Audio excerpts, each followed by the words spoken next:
Hello and welcome to REGO-FIX TechChat. My name is David McHenry. I am the Engineering and Technical Manager here at REGO-FIX USA. Today, let's talk cutting tool shanks, specifically those with Weldon flats. And what do we say or recommend when you have to use one in an ER assembly? If you've gone through our catalog, you'll notice on page 290 we give some basic information when it talks about tool depth and even Weldon flats. And we do show that you can use a Weldon flat in an ER collet chuck.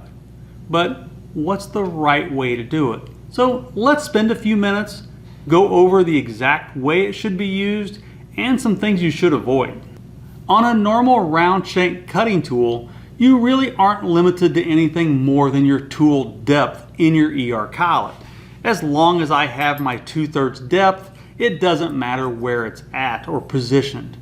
Well, that's not quite the same thing when we start talking about a Weldon flat cutting tool. So here I have a Weldon flat cutting tool ground in the typical place, and this is a 1/2 inch blank. And I have a cutaway of an ER32 collet that we can use for our example. Now, if we do the 2/3 depth as a minimum, I don't know if you can see that, the Weldon flat is up very near the top of the collet.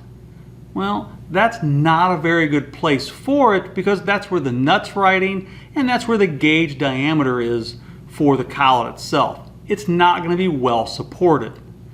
If you have to put a Weldon flat tool in, you have to consider the length of the cutting tool being used because we need that flat to be down deep into the body of the collet, preferably about halfway through the meat of the collet, the bottom 2/3.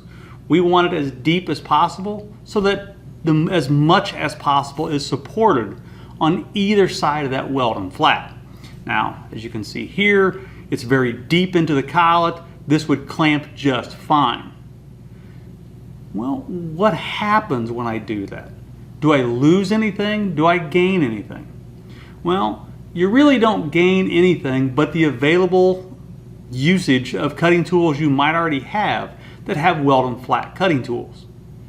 What am I going to lose? Well, I'm losing gripping contact area. So by having that Weldon flat in there, I could lose anywhere from 30 to 50% of my clamping force depending on the size of the Weldon flat and the cutting tool being used.